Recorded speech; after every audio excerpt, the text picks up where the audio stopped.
the recent data has shown us anything, it's that the housing market is slowing fast. Housing starts this week weaker than expected. Single-family starts hitting the lowest level since October of 2021.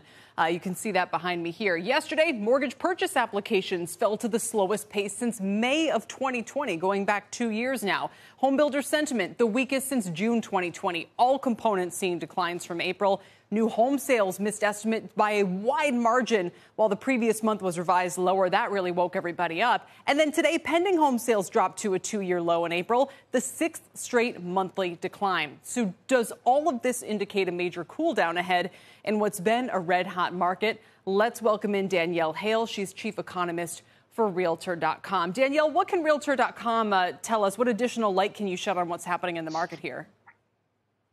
Thanks, Kelly. Well, in our data, we've shown that the cool down in sales is being seen in the real estate market by the metrics that we track, and that is the number of homes available for sale to buyers has increased, with buyers a little bit choosier as costs are rising and more sellers trying to take advantage of the hot real estate market. We're seeing the number of options available to buyers increase for the first time in the last 3 years. Now, to put that into context, we're still at a much lower level than we were before the pandemic. So the number of homes for sale is still relatively scarce, but this is the first time we've seen a substantial increase in the last 3 years. And so the market is shifting in a big way. So we know sales activity is slowing, inventory is coming up somewhat. Are prices going to drop? You know, I think that's a question that's on everyone's minds. We know that prices are now higher than they were. They've risen pretty much consistently over the past 10 years. That's a big, huge run up in prices.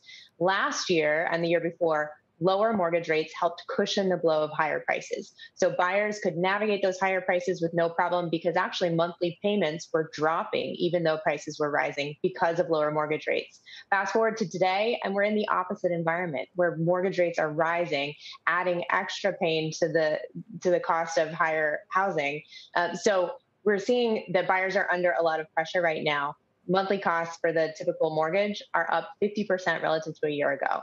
That's causing buyers to think twice before jumping in and slowing the overall sales pace. Still, I wonder how much pent-up demand there is for housing, because I know friends who just can't buy a house even now. They're still being outbid. They're still being outbid by all cash offers and, you know, people waiving the inspections and things like that. And I'm talking about people who were looking at homes this weekend.